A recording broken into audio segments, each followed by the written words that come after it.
The divorce papers landed on her hospital blanket before her husband even said hello. Eleanor could not move. 3 broken ribs, a punctured lung, a fractured pelvis. She had been waiting for Grant to hold her hand, to tell her everything would be okay. Instead, he brought paperwork. "Sign while you are still in good spirits from the medication," he said. Then he checked his watch, twice, like she was just another appointment on his calendar. But Grant made one fatal mistake that day. He did not know his wife's estranged father was a secret trillionaire. He did not know that father had been watching from the shadows for 15 years. And 6 months ago, that father had quietly purchased Grant's entire company, every stolen dollar, every hidden account, every lie Grant had ever told. Someone had been keeping records. What happens when a man who thinks he is untouchable discovers he has been playing chess against someone who owns the entire board? Stay until the end. Because the moment Grant walks into that boardroom and sees who is really sitting at the head of the table will leave you absolutely speechless. Lesson and value. Before we begin, here is what this story will teach you. Sometimes the prison door has been unlocked all along. We stay trapped, not because we cannot leave, but because we are afraid to walk through. The people who hurt us count on our fear. They count on our silence. They count on us believing we deserve what they give us. This story is for every woman who has ever felt invisible, for every person who stayed too long because leaving felt impossible, for everyone who needs to hear that accepting help is not weakness. It is the beginning of freedom. The divorce papers landed on her hospital blanket before her husband even said hello. Eleanor Whitmore could not move. 3 broken ribs, a punctured lung, a fractured pelvis. She had been lying in this hospital bed for 3 days, waiting for Grant to hold her hand, waiting for him to tell her everything would be okay, waiting for the man she had loved for 12 years to show up and be her husband. Instead, he brought paperwork. Grant stood at the foot of her bed in his perfectly pressed Italian suit. His tie was immaculate. His shoes were polished. He looked like he was closing a business deal, not visiting his injured wife. "Sign while you are still in good spirits from the medication," he said. Then he checked his watch, twice, like she was just another appointment on his calendar. But Grant Whitmore made one fatal mistake that day. He did not know his wife's estranged father was a secret trillionaire. He did not know that father had been watching from the shadows for 15 years. And 6 months ago, that father had quietly purchased Grant's entire company, every stolen dollar, every hidden account, every lie Grant had ever told. Someone had been keeping records. What happens when a man who thinks he is untouchable discovers he has been playing chess against someone who owns the entire board? What happens when a woman who lost everything finds the strength to take it all back? This is not just a story about revenge. This is a story about a woman who thought she needed to be saved and discovered she had the power to save herself all along. Stay until the end. Because the moment Grant walks into that boardroom and sees his wife sitting at the head of the table will leave you speechless. The fluorescent lights hummed above Eleanor's bed. The heart monitor beeped its steady rhythm. The morphine drip clicked every few seconds, releasing another dose of medication into her veins. She had been staring at the ceiling for 72 hours, counting the tiles, waiting for Grant. The car accident had happened on a Tuesday afternoon. A drunk driver ran a red light and slammed into the driver's side of Eleanor's sedan. She remembered the sound of crunching metal. She remembered the world spinning. She remembered waking up in the emergency room with doctors shouting numbers she did not understand. 3 broken ribs, a punctured lung, a fractured pelvis, 6 hours of surgery, a recovery time of at least 3 months. And through all of it, Grant had not come. He had sent flowers on day 1, a generic bouquet from the hospital gift shop with a card that said, "Thinking of you. Get well soon." No signature, no promise to visit, just flowers that were already starting to wilt. On day 2, he had sent a text message. "Stuck in meetings. We'll try to stop by tomorrow." Now it was day 3, and Grant had finally arrived, but he had not come to comfort her. He had not come to hold her hand, or stroke her hair, or tell her that he loved her. He had come to end their marriage. Eleanor stared at the manila envelope on her blanket. The words swam in front of her eyes. Petition for dissolution of marriage. Irreconcilable differences. Division of assets. "I have been thinking," Grant said. His voice carried that calm, measured tone he used in boardroom presentations. "This is the right time for both of us to move forward separately." Eleanor tried to sit up. Pain exploded through her ribcage. She gasped and fell back against the pillows. "Grant," she managed to say. Her voice came out hoarse, cracked from disuse. "What are you talking about?" He pulled a chair close to the bed. Not to comfort her, to explain. He sat down and crossed his legs, like they were having a casual conversation over coffee. "I have already moved my things out of the house." "Bobo," he said. "I am staying at the Riverside Hotel until I find a permanent place. My lawyer has flagged all the relevant sections in the paperwork. You should sign while you are still in good spirits from the medication." Eleanor laughed. The sound startled her. A morphine-addled, disbelieving laugh that made her broken ribs scream in protest. "You are joking," she said. "This is some kind of sick joke." But then she looked at his face. Really looked. And she saw the truth written in his cold blue eyes. He was serious. He had been waiting for this moment. He had calculated this timing with the precision of the CFO he was. He had waited until she was immobilized, drugged, vulnerable, unable to fight back. "Grant." Her voice cracked. "We have been married for 12 years. "Exactly," he said. 12 years is long enough to know when something is not working. He checked his watch again. The gesture felt like a slap. "I will give you time to read through everything," he continued. "My lawyer needs the signed papers by Friday. That gives you 3 days. I think that is more than fair." Fair? He thought abandoning his injured wife and demanding a divorce, while she could not even walk to the bathroom, was fair. Grant stood up. He brushed invisible lint from his perfectly pressed pants. He straightened his tie. He looked at her one more time with those cold eyes that used to look at her with love, or at least, she had thought it was love. "I will be in touch," he said. And then he walked out. The door clicked shut behind him. The sound echoed in the sterile room like a gunshot. Eleanor stared at the manila envelope. She stared at the wilting flowers. She stared at the ceiling tiles she had memorized over the past 72 hours. She did not cry. The shock was too complete for tears. Her phone buzzed on the bedside table. She reached for it slowly, every movement sending pain radiating through her broken body. The screen showed an unknown number, the same number that had called 6 times this week. She had ignored it every time, assuming it was spam. This time there was a voicemail. The transcription appeared on her screen. "Eleanor, this is urgent. I know what your husband is planning. I know because I am the one who..." The message cut off. Eleanor stared at the screen. Her heart rate increased. The monitor beeped faster. A nurse appeared in the doorway. "Mrs. Whitmore, is everything all right?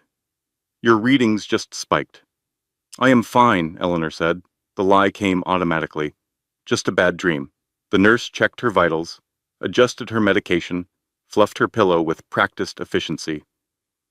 "Your husband was here, earlier," the nurse said. "He did not stay long. Is he coming back?" Eleanor looked at the divorce papers on her blanket. "No," she said quietly. "I do not think he is." When the nurse left, the room fell silent again. Eleanor picked up the envelope with trembling fingers. She pulled out the stack of papers, page after page of legal language, terms and conditions for ending a life together. She found the page with the sticky note arrow. "Sign here," Grant had written in his neat handwriting. As if this was just another contract, just another deal to close. Eleanor thought about their wedding day, Grant's vows, in sickness and in health, for richer or for poorer, until death do us part. Apparently, sickness changed the terms of the agreement. The unknown number called again. Eleanor watched the phone ring 3 times, 4 times, 5 times. Then it went to voicemail. Who was calling? What did they know about Grant's plans? And how could they possibly know anything about her marriage falling apart? She did not have answers. She only had questions. Questions and a stack of divorce papers and the hollow feeling that her entire life had just shattered into pieces she could not begin to put back together. The morphine pulled her towards sleep. She fought it, tried to think clearly, tried to make sense of what had happened, but the drugs were stronger than her will. Her last thought before unconsciousness took her was about Grant's face, the way he looked at her, or rather, the way he did not look at her, like she was already gone, like she was already erased, like she had never mattered at all. The morning light hurt Eleanor's eyes when she woke. Someone had opened the blinds. The sun streamed through the window, like it did not know her world had ended. She was more alert today. The doctors had reduced her morphine dose, and with clarity came the crushing weight of what had happened. Grant's words played on repeat in her mind. "This is the right time for both of us. I have already moved my things. Sign while you are still in good spirits. The cruelty of it. The calculated precision." He had waited until she was at her most vulnerable, until she could not fight back, until she could not even stand on her own 2 feet. "Girl, I am going to kill him." Eleanor turned her head. Maureen DeLuca stood in the doorway. Mo, her best friend of 20 years, a nurse at this very hospital, and from the look on her face, she already knew everything. Mo stormed into the room. Her scrubs were wrinkled from a long shift. Her dark hair was pulled back in a messy bun. Her brown eyes blazed with righteous fury. "The whole floor is talking," Mo said. "That smug piece of work came in here yesterday and handed you divorce papers while you are lying here with a collapsed lung, while you can barely move. I swear to God, Eleanor, I will find him and I will hurt him, Mo." Eleanor's voice was weak. "How did you know?" "Honey, this is a hospital. Everyone knows everything within 15 minutes. Mo pulled up a chair. She took Eleanor's hand in both of hers. Her grip was warm and fierce and exactly what Eleanor needed. "Tell me what happened," Mo said. Every word he said, Eleanor told her. The manila envelope, the calm explanations, the watch checking, the Friday deadline. Mo's face grew darker with every sentence. "That man is a snake," Mo said, "and I should have told you years ago." Eleanor's blood ran cold. "Told me what?" Mo hesitated. She looked at the door, then back at Eleanor. Something shifted in her expression. A decision made. "Honey, I have been biting my tongue for 3 years. That man has been cheating on you since before your hysterectomy." The room tilted. Eleanor gripped the bed rails with white knuckles. "What?" "Vivian Holt, junior executive at his company. I have seen them together, Eleanor. I have pictures." Mo pulled out her phone. She scrolled through her camera roll. Then she turned the screen toward Eleanor. Grant and a woman at a restaurant. Their heads close together, his hand on her arm. The woman was younger, blonde, beautiful, wearing a red dress that probably cost more than Eleanor's entire wardrobe. Another photo. Grant's car parked outside an apartment complex. The same woman walking toward it. Another and another and another. Dates spanning back 3 years. Mo. Eleanor could barely breathe. Why did you not tell me? Because you were not ready to hear it. Mo's voice softened. Every time I tried to bring it up, you shut me down. You said Grant was working late. You said he was stressed. You said your marriage was going through a rough patch, but you would work it out. She was right. Eleanor had said all those things, had believed them, had wanted to believe them so badly that she had ignored every warning sign. The late nights at the office, the new cologne, the way Grant stopped touching her after the hysterectomy. He claimed he did not want to hurt her while she healed. She thought he was being considerate, but he was already gone, already with someone else. The hysterectomy was 2 years ago. Eleanor whispered, I know, honey. He started pulling away during my recovery. I thought it was me. I thought I was not attractive anymore. I thought... Her voice broke. The tears finally came, hot and angry and humiliating. Mo held her while she cried, did not say anything wise, just held her. When the tears subsided, Eleanor's phone buzzed again. The same unknown number. Mo grabbed it before Eleanor could react. Who is this? Mo demanded into the phone. She is in the hospital, you vulture. Whatever you are selling, she does not want it. Silence. Then Mo's face changed. Her jaw dropped. Hold on, Mo said slowly. She handed the phone to Eleanor. It says he is your father. Eleanor took the phone with numb fingers. She pressed it to her ear. Eleanor. A man's voice. Older, familiar, in a way that made her stomach clench. Eleanor, please do not hang up. Dad. She had not spoken to Raymond Calloway in 15 years. Not since her mother's funeral. Not since she discovered he had been secretly wealthy the entire time her mother fought cancer. The entire time they struggled to pay for treatments. The entire time her mother died slowly because they could not afford the best care. Eleanor had called him a coward, a liar, a fraud. She had sworn never to speak to him again, and yet here he was, calling from an unknown number, calling while she lay broken in a hospital bed. What do you want? Her voice was ice. I know what your husband is planning, Raymond said. I know because I have been watching. I have taken steps, Eleanor. I have taken steps to protect you. I do not need your protection. I do not need anything from you. Please just listen. Your husband has been moving money, marital assets, into offshore accounts for 2 years. He is planning to leave you with nothing, less than nothing. He is planning to leave you with his debt. Eleanor's heart pounded. The monitor beeped faster. Mo watched with wide eyes. How do you know this? Eleanor demanded. Because 6 months ago, I bought his company. The words did not make sense. They could not make sense. What? Whitmore Technologies. Grant's company? I own the controlling interest through a shell corporation. Grant does not know. No one knows. But I know everything he has been doing, Eleanor.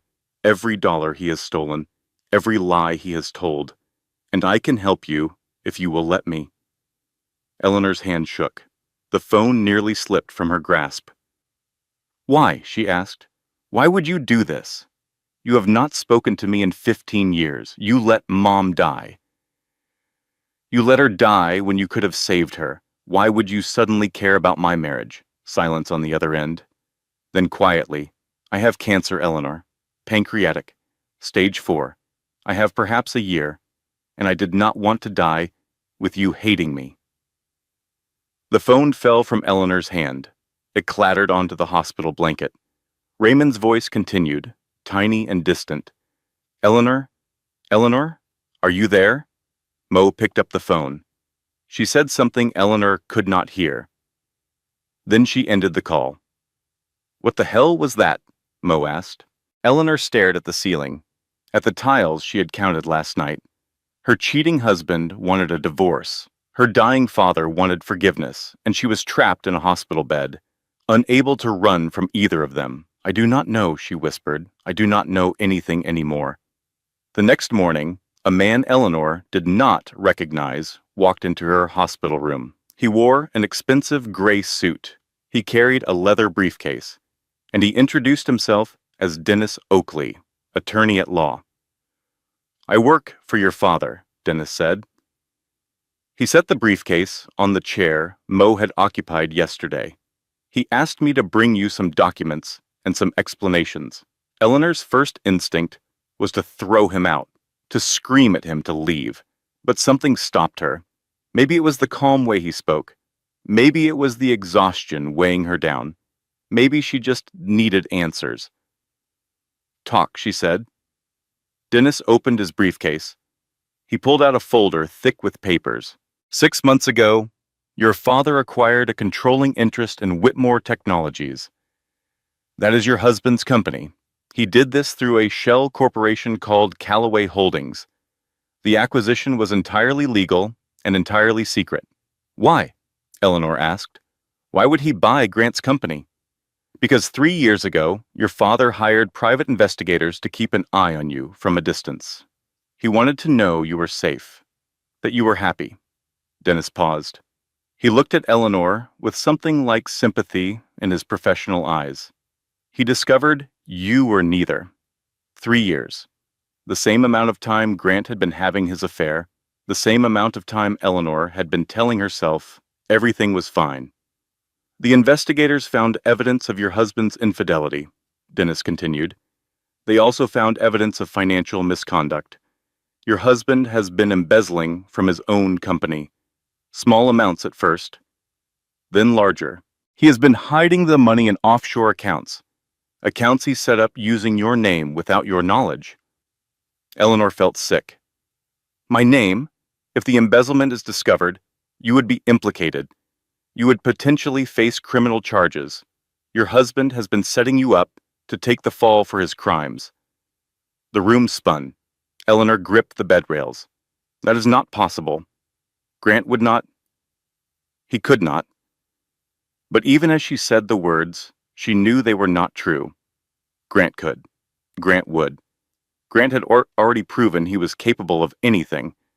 Serving divorce papers at her hospital bed was just the latest example.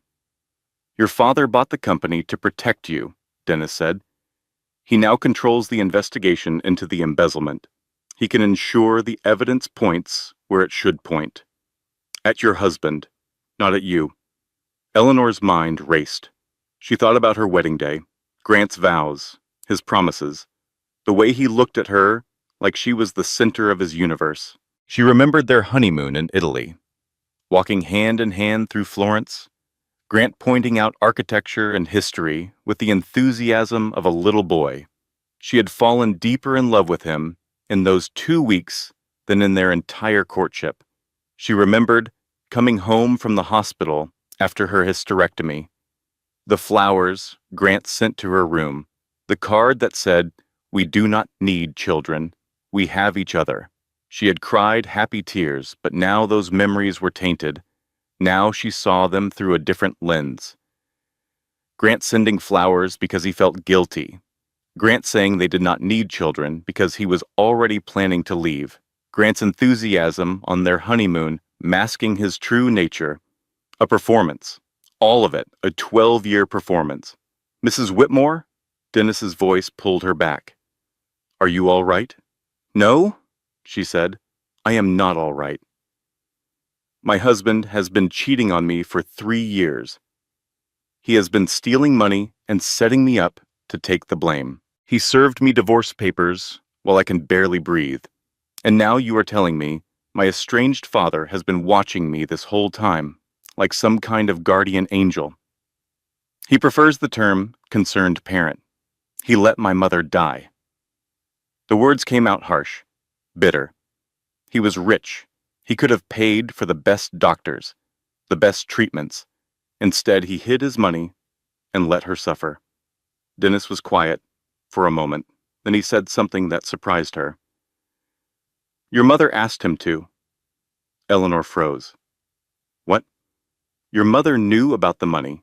She knew for years. She made your father promise not to use it on her medical care. She wanted him to save it for you, for your future. That is a lie. It is not. I was there when she made him promise. I have been your father's attorney for 30 years. I watched him tear himself apart honoring her wishes, and I watched him tear himself apart again when you cut him out of your life. Eleanor could not breathe. The monitors beeped faster. A nurse appeared in the doorway. Is everything okay in here? The nurse asked. Your readings just spiked. Fine, Eleanor managed. We are fine. The nurse hesitated, then left. Dennis watched Eleanor with careful eyes. I am not here to ask you to forgive your father, he said. I am here to tell you the truth and to offer you a choice. You can sign your husband's divorce papers and walk away, accept whatever scraps he decides to give you.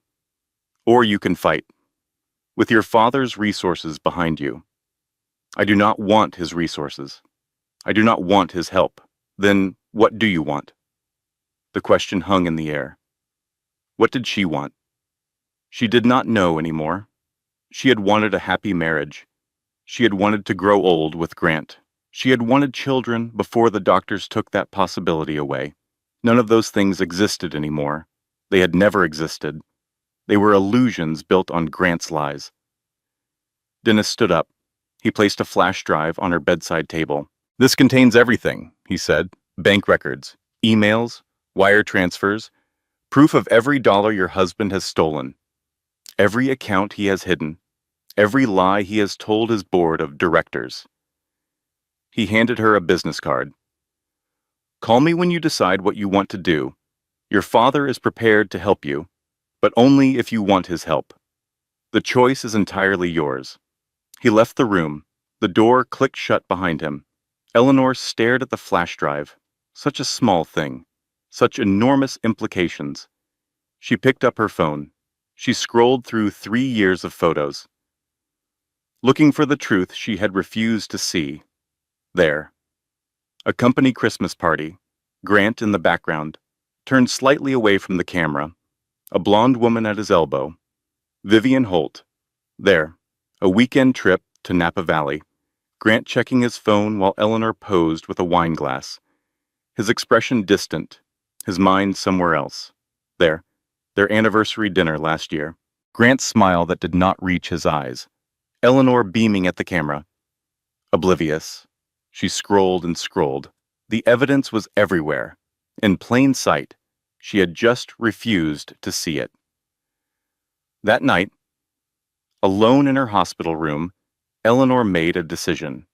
She was not going to sign Grant's papers. She was not going to accept his scraps. She was not going to let him win. For the first time in 3 days, she felt something other than pain and shock. She felt angry. Eleanor discharged herself from the hospital 3 days early, against medical advice, against Mo's loud objections, against every instinct telling her to stay in bed and heal. But she could not heal lying in that room, not staring at those ceiling tiles, not waiting for Grant's lawyers to call with threats and deadlines. She needed to move. She needed to act. She needed to take control of something, even if it was just her own body. Mo helped her into a wheelchair, then into Mo's old Honda Civic. Every movement sent pain radiating through Eleanor's broken ribs. She gritted her teeth and endured it. Where are we going? Mo asked as she started the car. Eleanor gave her an address. A coffee shop downtown. Mo's eyebrows shot up. That is where Vivian Holt goes every morning. Her regular spot. How do you know that? Dennis told me. My father's people have been watching her too. Eleanor? Mo's voice was cautious. Are you sure this is a good idea? Confronting the other woman? I am not confronting her. I am recruiting her.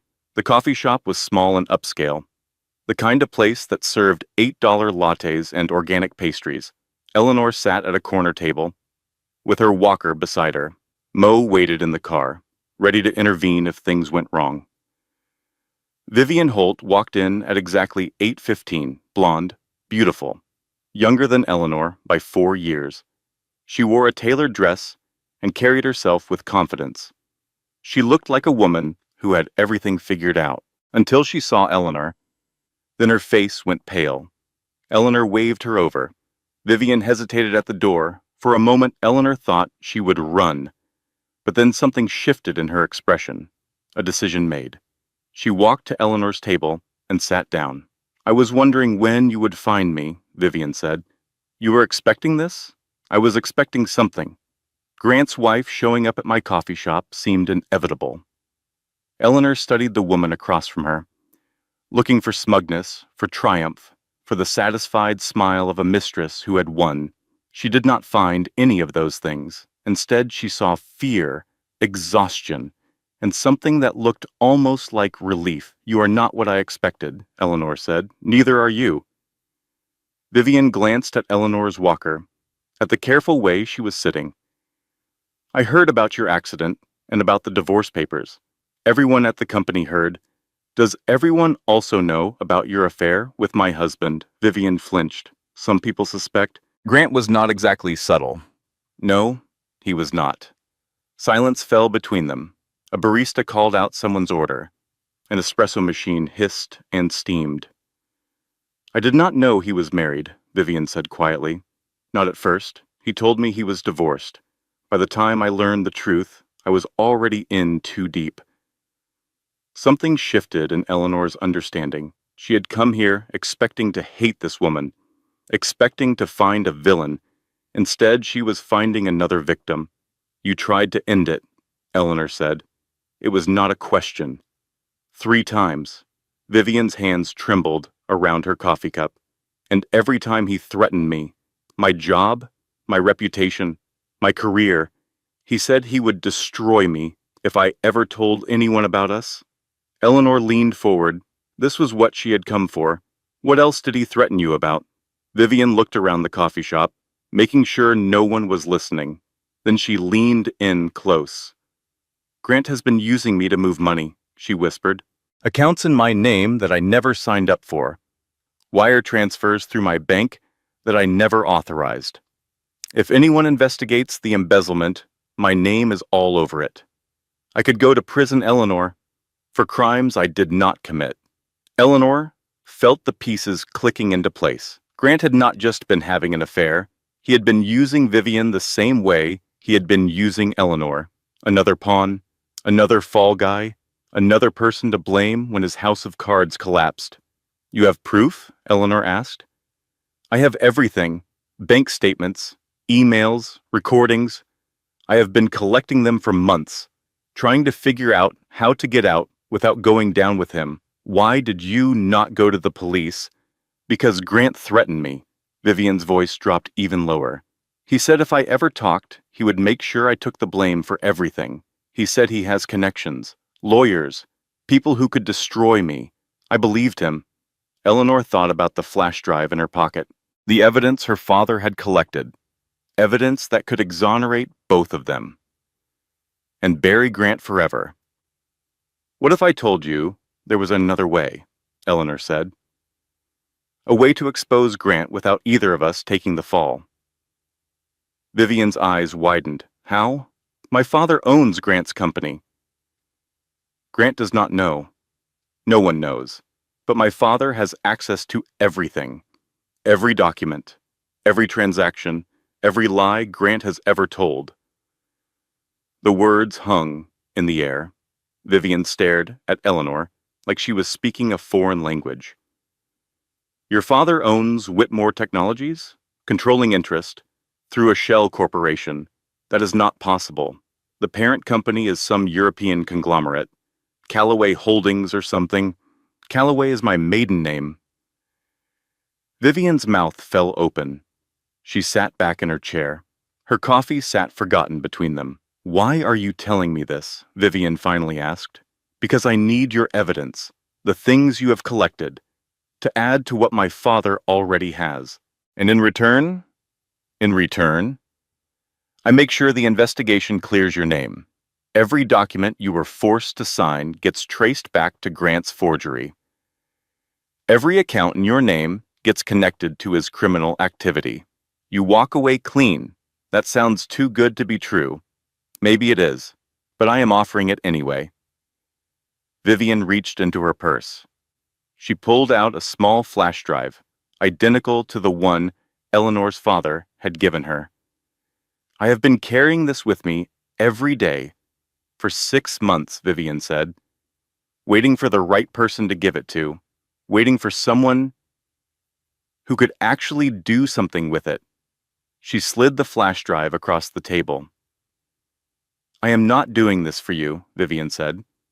I am doing this because I am not going to prison for that man. Eleanor took the flash drive. It felt heavier than it should. Years of evidence, proof of Grant's crimes, the key to her freedom. Thank you, Eleanor said. Do not thank me yet. Grant is dangerous when he is cornered. Whatever you are planning, be careful. Eleanor pocketed the flash drive. She reached for her walker. One more question, she said. Did you ever love him? Grant? Was any of it real for you? Vivian was quiet for a long moment. Then she shook her head. I thought I did, at the beginning, but you cannot love someone who does not exist. Grant only showed me a character, a role he was playing. The real Grant is whoever serves his interests in the moment. I was useful to him, that is all, and when I stopped being useful, he would have thrown me away too. Just like he is trying to throw you away. Vivian stood. For what it is worth, I am sorry. For all of it. For being part of this without knowing. For not coming to you sooner. You are coming to me now. That is what matters. Vivian nodded once. Then she walked out of the coffee shop, back into her life, leaving Eleanor alone with 2 flash drives and the weight of everything they contained. Raymond Calloway's estate sat on 50 acres of rolling hills outside the city. Eleanor had never seen it before. In 15 years of estrangement, she had never even known where her father lived. The house was enormous, a sprawling mansion of stone and glass that looked like it belonged in a magazine. But the grounds were peaceful. Gardens everywhere, a small lake, an orchard heavy with apple. Raymond met her at the door. He looked worse than she had expected. The cancer was progressing. His expensive suit hung loose on his thin frame. His face was gaunt. His eyes were tired. But they were her eyes, the same hazel green she saw in the mirror every day. Thank you for coming, he said. Thank you for not lying to me. He led her through the house to a study lined with books. A fire crackled in the fireplace. Even though it was late spring, Eleanor settled into a leather armchair. Her body ached from the journey. Dennis tells me your meeting with Vivian went well, Raymond said. Depends on your definition of well. She gave me her evidence. She is willing to cooperate. Good. That is important. Eleanor studied her father's face, looking for the villain she had created in her mind 15 years ago, looking for the man who let her mother die. She found only a tired old man, a dying man, a man who looked at her with something that might have been hope. I need to know the truth, Eleanor said. About Mom, about all of it. Dennis said she knew about the money, that she made you promise not to use it on her treatment. Is that true? Raymond was quiet for a long moment. He stared into the fire. Yes, he finally said. It is true. Why? Why would she do that? Because she knew where the money came from. He turned to face her. His eyes were wet. I was not always a good man, Eleanor. In my younger years, I did things I am not proud of. Business decisions that hurt people. Competitors I destroyed. Partners I betrayed. Your mother knew all of it. She stayed with me anyway. But she drew the line at using that money to extend her own life. She said it was blood money. That she would rather die than benefit from it. And you just accepted that?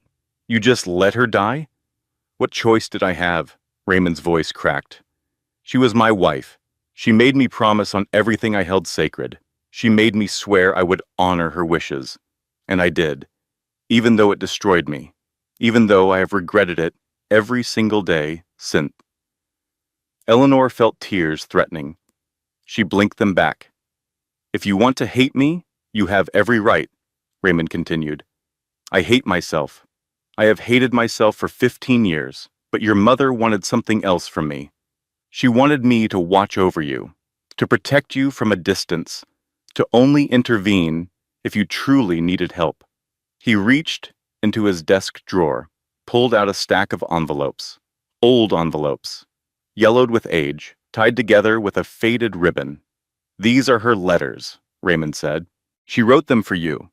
Over the years, whenever something important happened, your graduation, your wedding, when you got your promotion at work, she wrote to you even though she knew she would not be there to see any of it." Eleanor took the letters with trembling hands. "She asked me to hold them until you were ready," Raymond continued. "I have been waiting 15 years to know if it is time." Eleanor untied the ribbon. The first letter was dated 3 months before her mother died. The handwriting was shaky, but unmistakable. "My dearest Eleanor, if you are reading this, I am already gone, and I am so sorry, my darling girl. I am sorry for leaving you. I am sorry for the secrets. I am sorry for all the things I could not explain while I was alive. Your father loves you more than you will ever know, more than he knows how to say. He has made mistakes, terrible mistakes. But so have I. We all have. Do not spend your life angry, Eleanor. Do not let bitterness poison the years you have left. Your father needs you. And whether you know it or not, you need him too. I love you. I have always loved you. I will always love you. Be brave, my darling. Be kind. And be happy. Forever yours, Mom." Eleanor could not see through her tears. The words blurred on the page. 15 years of anger, 15 years of silence. And her mother had been asking for reconciliation all along. "She wanted us to find our way back to each other," Raymond said quietly. "She believed we would, eventually." Eleanor read through the letters one by one, her mother's voice speaking from beyond the grave, wisdom and love and forgiveness flowing through ink and paper. When she finished, hours had passed. The fire had burned down to embers. Raymond sat silently across from her, patient, waiting. "I do not know if I can forgive you," Eleanor finally said. "Not completely, not yet. I am not asking for forgiveness. What are you asking for? Time. Whatever time I have left.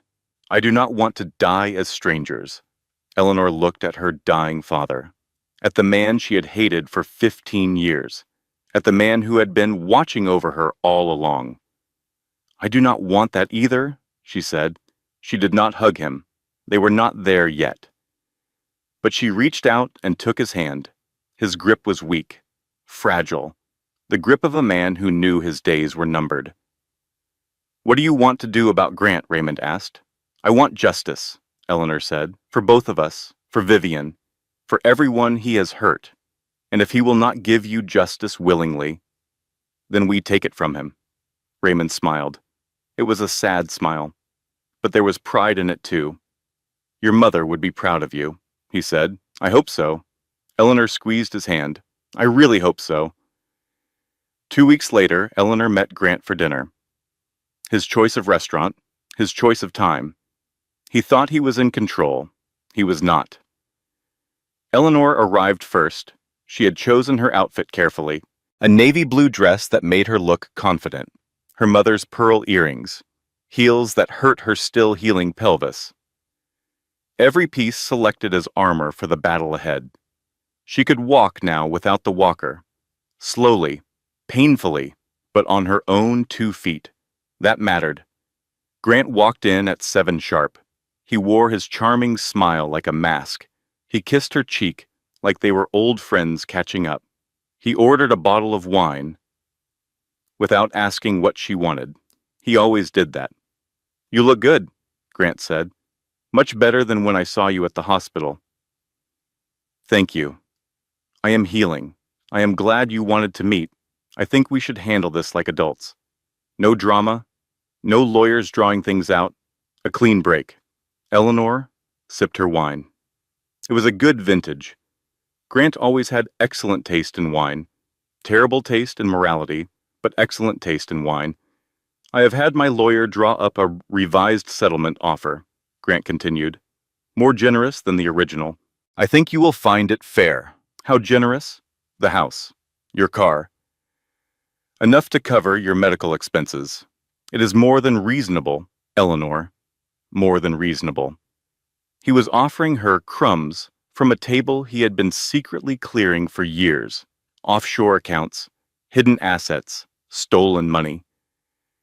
And he thought she would be grateful for his generosity. I have been thinking about our marriage, Eleanor said. All 12 years of it. I have been thinking about when you changed. Was it gradual, or was there a moment? I am curious, Grant's smile flickered. This was not the script he had prepared. What do you mean? I mean, when did you decide I was not enough? When did you start planning your exit strategy? When did you start sleeping with Vivian? His face went pale. Just for a second, then the mask slid back into place. Eleanor, I do not know what you have heard, but I have heard everything, Grant. I have seen everything. Photos of you and Vivian. Bank statements from accounts I never knew existed. Emails between you and your lawyer planning how to leave me with nothing. That is not. I have also had some interesting conversations with my father lately. You remember Raymond? You met him at our wedding. He has been so interested in your career recently, especially your work at Whitmore Technologies. Grant set down his wineglass. His hand was shaking. Your father? You have not spoken to him in years. We are reconnecting. He has been very helpful, very informative. Eleanor leaned forward, watching his face, savoring the moment. Did you know he has been tracking your offshore accounts? Every wire transfer, every fake invoice, every dollar you have stolen from your own company. The color drained from Grant's face completely. For the first time since she had known him, he looked genuinely afraid. Eleanor. His voice was tight. Whatever you think you know, I know you have been embezzling for 3 years. I know you have been using my name on fraudulent accounts. I know you plan to leave me holding the bag while you ran off with your mistress and your stolen money. That is absurd. You cannot prove any of that. Actually, I can.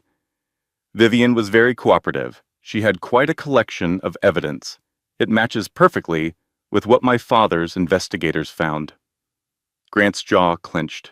His charming mask crumbled completely. What do you want? He asked. I want a fair divorce settlement, an accurate accounting of our marital assets, half of everything, including the money you hid. And if I refuse? Eleanor smiled. It was not a nice smile. Then my father turns over his evidence to the FBI, and you spend the next 10 to 15 years in federal prison. Your choice, Grant. She stood up. Every movement sent pain through her healing bones, but she did not let it show. She picked up her purse. She left a $20 bill on the table for the wine. I will be in touch, she said. Oh, and Grant, your deadline is Friday. I think that is more than fair. She walked out of the restaurant. Behind her, she heard Grant calling her name, demanding she come back, threatening, pleading. She did not look back. Mo was waiting in the parking lot. She took one look at Eleanor's face and grinned. How did it go? I made him sweat. Good.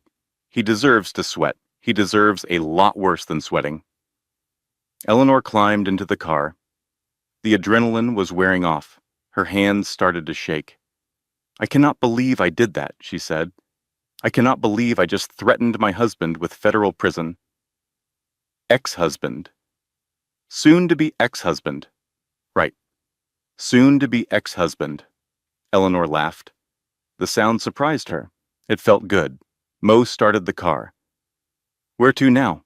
My father's estate. We have work to do. Grant did not go quietly. 3 days after the restaurant confrontation, Eleanor received a certified letter from his lawyers. Not a settlement offer. A threat. Grant was claiming she had been involved in the embezzlement, that the offshore accounts were her idea, that she had manipulated him into the scheme and was now trying to frame him to cover her own guilt. He was also suing for sole ownership of the house, full custody of their assets, and reimbursement for the emotional distress her false accusations had caused him. Eleanor read the letter 3 times. Each time her blood ran colder. "He is doubling down," she said to Dennis. "He is actually trying to make me the villain." "That was always his plan," Dennis replied. "If he could not escape the investigation, he would drag you down with him. The question is whether anyone will believe him. Will they?" Dennis shook his head. "Not with the evidence we have, but he does not know that yet. He thinks you are bluffing.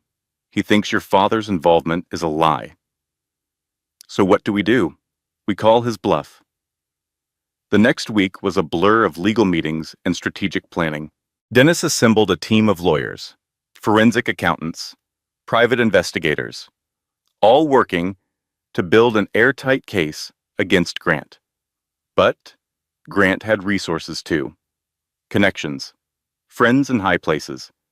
He started a whisper campaign against Eleanor, telling colleagues she was mentally unstable, that the accident had affected her brain, that she was making up wild accusations because she could not accept the divorce. Some people believed him. Eleanor started getting looks at the grocery store. Former friends stopped returning her calls. Someone left a note on her car that said, "Gold digger." The cruelest part was that Grant had convinced his own sister. Charlotte Whitmore called Eleanor one night, screaming, accusing her of trying to destroy their family. "How can you do this to him?" Charlotte demanded. "He gave you everything. He loved you. And this is how you repay him?" "Charlotte," Eleanor said as calmly as she could, "your brother has been cheating on me for 3 years. He has been stealing money from his own company. He served me divorce papers while I was in a hospital bed. Lies. All lies. Grant told me you would say this. He told me you have been planning this for months, that you trapped him into this marriage, that you have been manipulating everyone around you." The line went dead. Eleanor sat in the dark for a long time that night, wondering if she was doing the right thing, wondering if the truth even mattered when lies were so much easier to believe. Mo found her at 2 in the morning, sitting in the bathtub, fully clothed, the water running cold around her. "Oh, honey." Mo pulled her out of the tub, wrapped her in towels, made her drink hot tea. "What happened?" "Everyone believes him," Eleanor said through chattering teeth. "Everyone thinks I am the crazy one, the gold digger, the manipulator. Not everyone. Enough people. Enough to make me doubt myself." Mo sat down beside her, took her hand. "Here's the thing about abusers," Mo said quietly. "They are charming. That is how they get away with it for so long. They convince everyone around them that they are the good guy, that their victim is the problem. It is not a reflection of you, Eleanor. It is a reflection of how good he is at lying. What if I cannot win? Then you go down fighting, but you do not let him win by giving up." Eleanor looked at her best friend, at the woman who had been there through everything, who had seen the truth when everyone else was blind. "I am scared," Eleanor admitted. "I have never been this scared in my life." "Good. Fear means you understand the stakes, but you are not alone. You have me. You have your father. You have the truth, and the truth matters, Eleanor, even when it feels like it does not." The next morning, Eleanor woke up with a new resolve. She was done playing defense, done waiting for Grant to make the next move. It was time to take the fight to him. 3 weeks later, Grant Whitmore walked into the quarterly board meeting at Whitmore Technologies feeling confident. His numbers looked good. His presentation was polished. The new majority shareholder was finally attending in person, and Grant was ready to impress. He had spent the past month in damage control. Eleanor's threats at the restaurant had scared him at first, but his lawyers assured him she had no real leverage. The offshore accounts were buried deep. The evidence was circumstantial. His whisper campaign was working. Eleanor was bluffing. She had to be bluffing. The boardroom filled with familiar faces. directors Grant had worked with for years, the CFO of the parent company, the legal team, and then two people walked in that Grant did not recognize. The first was a distinguished man in an expensive suit, Dennis Oakley, according to his name tag, General Counsel for Callaway Holdings. The second was a woman. She wore a navy blue dress and pearl earrings. She walked slowly, carefully, like someone still healing from serious injuries. Grant's heart stopped. "Eleanor, welcome," Grant said. His voice sounded strange in his own ears. "Eleanor, what are you doing here?" Eleanor did not answer. She walked to the head of the table, the seat reserved for the majority shareholder. She sat down. Dennis remained standing. He opened his briefcase. "The agenda has changed," Dennis announced. "Instead of quarterly earnings, we will be reviewing some financial irregularities that have come to our attention, specifically a pattern of embezzlement spanning the past 3 years." Grant's mouth opened. No sound came out. "We have bank records," Dennis continued. "Wire transfer confirmations, falsified invoices, internal memos, all pointing to systematic theft of company funds." He slid a document across the table. Grant's signature at the bottom. "Authorization for a transfer to an offshore account." "We also have testimony from Vivian Holt," Dennis said, "a junior executive who was unknowingly used to launder stolen funds. She has provided sworn statements detailing her involvement and Mr. Whitmore's manipulation." Another document, another signature, another nail in Grant's coffin. "Finally, we have cooperation from federal investigators. The FBI has been building a case for the past 6 weeks.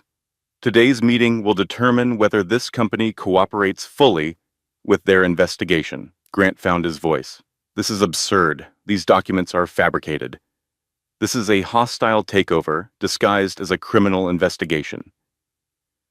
"The documents are genuine," Eleanor said quietly. "Every word, every signature, every dollar.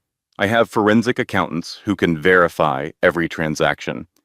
I have digital experts who can trace every wire transfer."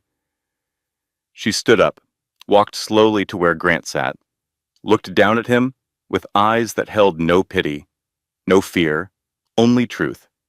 "And I have 12 years of marriage that taught me exactly who you are." "The board will vote on immediate suspension of Mr. Whitmore's duties," Dennis announced. "All in favor?" Every hand in the room went up. Every director Grant had schmoozed and manipulated over the years. Every person he thought was loyal to him. "The board will vote on full cooperation with federal investigators." All in favor? Every hand again. "The board will vote to terminate Mr. Whitmore's employment for cause effective immediately." All in favor? Unanimous. Grant slammed his hands on the table. "You cannot do this. I built this company. I made you people millions. You owe me. We owe you nothing." One of the directors spoke, a woman Grant had dismissed as a figurehead for years. "You stole from this company. You lied to this board. You forged documents and manipulated employees. You are lucky we are only firing you and not pressing charges directly. We will leave the charges to the professionals," Eleanor said. "The FBI has expressed great interest in your creative accounting." Security guards appeared at the door.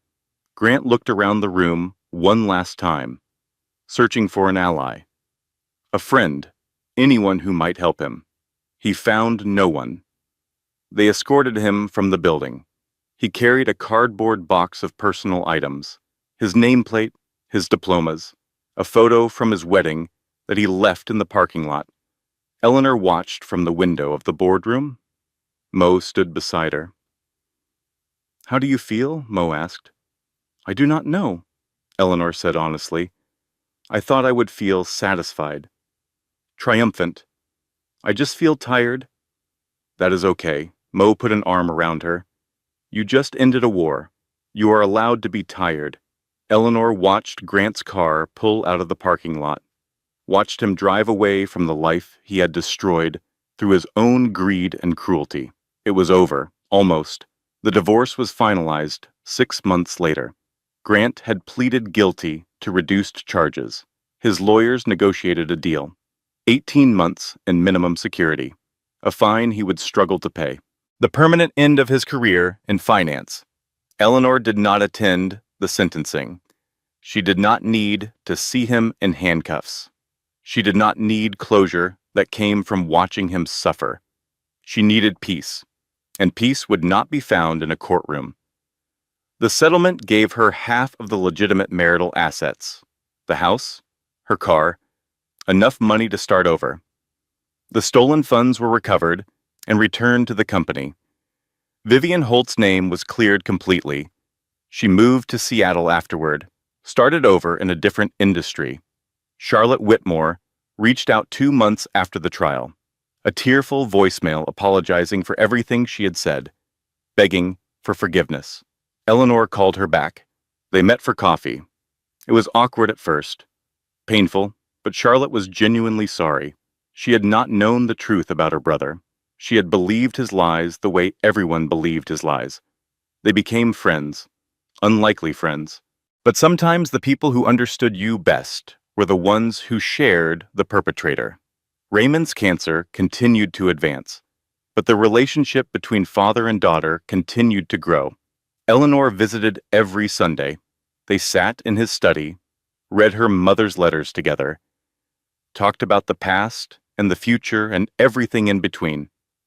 "I have been thinking about what I want to do next," Eleanor told him during one of their Sunday visits. "With my life, I mean." "And what have you decided?" "I am going back to work. My old job. They have offered me a promotion, actually." Raymond raised an eyebrow. "Not interested in taking over my empire?" Eleanor laughed. "Not even a little bit. I am not a business mogul. I am a marketing director who is good at her job and likes her coworkers and wants to go home at 5 to walk her dog." "You have a dog?" "I am getting one. A rescue. I have already found him at the shelter. His name is Biscuit." Raymond smiled, a real smile that reached his tired eyes. "Your mother would approve. She always wanted you to have a dog." "I know. She mentioned it in one of her letters." They sat in comfortable silence, the kind of silence that did not need to be filled, the kind that came from understanding. "I am proud of you," Raymond said. "Not because of Grant, not because of any of this. I am proud of who you have become." Eleanor felt tears threaten. She blinked them back. "I am trying," she said. "Every day I am trying to figure out who I am, without being someone's wife, someone's disappointment, someone's victim. You were never any of those things. Not really. You were always Eleanor. You just forgot for a while." She reached over and took his hand. His grip was weaker than it had been 3 months ago. The cancer was winning, but his eyes were at peace. "Thank you," she said, "for everything, for watching over me, for waiting until I was ready, for giving me the tools to save myself." "You saved yourself, Eleanor. I just provided some resources. Still, thank you." He squeezed her hand. "Thank you for giving an old man another chance." Raymond Calloway died peacefully in his sleep 3 months later. Eleanor was holding his hand when it happened. She had moved into the estate for his final weeks, sleeping in the guest room, spending every possible moment by his side. They had talked for hours those last days, about her mother, about the past, about the future Raymond would not see, about the mistakes they had both made and the forgiveness they had both found. "I am not afraid," Raymond said 2 days before the end. "I have made my peace. With your mother. With you. With everything I have done. I am glad. Promise me something. Anything. Do not spend your life looking backward. Do not let regret poison the years you have left. Live forward. Eleanor, that is all I ask," she promised, and she meant it. 1 year later, Eleanor sat in her garden. Biscuit dozed in a patch of sunshine at her feet. A cup of coffee cooled on the table beside her. The morning was perfect. Quiet. Hers. She had sold her father's mansion. donated most of his fortune to charity, kept enough to buy a small cottage with a garden and a room for Biscuit and morning light that streamed through the kitchen windows. The company Raymond had built was in good hands. She had hired a CEO she trusted, someone who shared her values about ethical business and charitable giving. She served on the board, but did not run the day-to-day operations. That was not her calling. Her calling was smaller, quieter, a house with a garden and a dog, and a job that challenged her without consuming her, friends who had become family, peace that she had fought for and earned. Mo was getting married next month. Eleanor was the maid of honor. She had spent the past 6 months helping plan the wedding, arguing about flower arrangements, taste testing 14 different cakes. It felt normal. It felt good. It felt like the life she was supposed to be living all along. Sometimes late at night, she still thought about Grant. Not with anger anymore, not even with sadness, just a distant curiosity about the man she had married, the man she had loved, the man who had never really existed.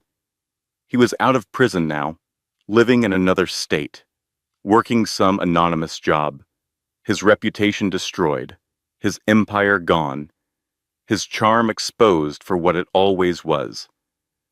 Eleanor did not wish him ill. She did not wish him anything at all. He was simply someone she used to know. A chapter in a book she had closed. Her phone buzzed. A text from Mo. "Brunch tomorrow. I found the most hideous bridesmaid dresses you have ever seen. You are going to love them." Eleanor laughed, typed back, "Cannot wait. Bring the ugly dresses. I have opinions." She set the phone down, picked up her coffee, watched the birds in her garden. "Here's what I have learned," she thought. "Sometimes we need others to remind us the door was never locked. Sometimes accepting help is not weakness. It is wisdom. And sometimes the person we are waiting to save us is ourselves." The sun was warm on her face. Biscuit stretched and yawned and settled back into his nap. Somewhere in the distance, a church bell rang the hour. Eleanor smiled. She thought about her mother's letters, about all the moments her mother had written about without being there to see them. Graduation, wedding, promotions, and now this. A quiet morning, in a garden, a cup of coffee, a rescue dog named Biscuit, a life rebuilt from the ashes of betrayal. "I did it, Mom," Eleanor whispered. "I found my way back." The breeze stirred the flowers. The birds sang their morning songs. And Eleanor Calloway sat in her garden, whole, healed, free, not because someone saved her, because she had learned to save herself. If you have ever felt alone in your struggle, you are not alone anymore. This channel is your community. If this story touches your heart, leave a comment below. Share your own experience. Your words might be exactly what someone else needs to hear today. Hit that subscribe button and turn on notifications. Every week, we bring you stories of strength, survival, and transformation, like this video. If you believe every woman deserves to know her worth, share it with someone who needs to hear this message today. Now, let the story begin. Closing disclaimer: this content has been carefully researched, developed, and manually edited by our team to deliver meaningful stories with valuable life lessons. Every character, every scene, and every word has been crafted to inspire, empower, and remind you that no matter how dark the chapter, your story is not over. Thank you for being part of our community.